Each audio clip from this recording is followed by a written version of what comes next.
السلام علیکم ورحمۃ اللہ وبرکاتہ۔ فرسٹ ایئر اردو کے طلباء، میں ڈاکٹر سعید عاصم آپ سے مخاطب ہوں۔ آج میں آپ کو امیر مینائی کی نظم حمد کا خلاصہ لکھنے کے حوالے سے بنیادی نکات بتاتا ہوں۔ آپ دیکھ رہے ہیں کہ وائٹ بورڈ پر امیر مینائی کی نظم حمد کا خلاصہ لکھ دیا گیا ہے۔ اس خلاصے کے ہر پوائنٹ کو میں نے الگ رنگ میں لکھا ہے تاکہ آپ اس خلاصے کے تمام نکات کو ان کے الگ الگ رنگوں کی وجہ سے اچھی طرح ذہن نشین کر سکیں۔ اے اللہ، تیری ذات عظمت و بزرگی کے جس مقام پر ہے وہاں کوئی اور نہیں پہنچ سکتا۔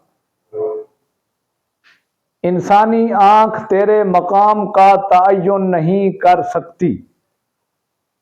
تو لاکھوں پردوں میں پوشیدہ ہونے کے باوجود بے پردہ ہے اور سینکڑوں نشانوں کے ہوتے ہوئے بھی بے نشاں ہے۔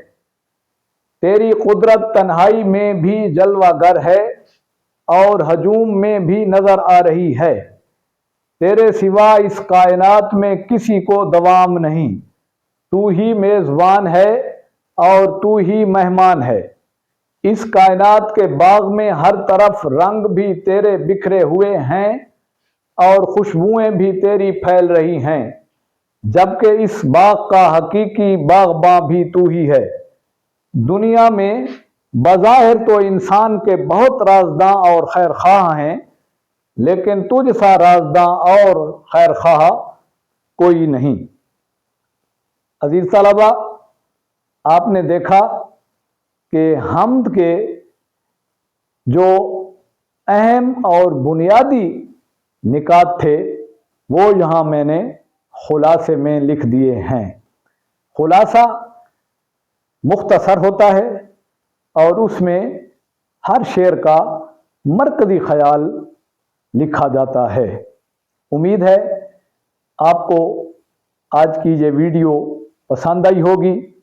میرا چینل ڈاکٹر سعید عاصم خود بھی سبسکرائب کیجئے اور اپنے دوستوں یا کلاس فیلوز کو بھی اس چینل کو سبسکرائب کرنے کا مشورہ دیجئے تاکہ آپ کی طرح وہ بھی ان علمی اور اصلاحی ویڈیو سے فائدہ اٹھا سکیں۔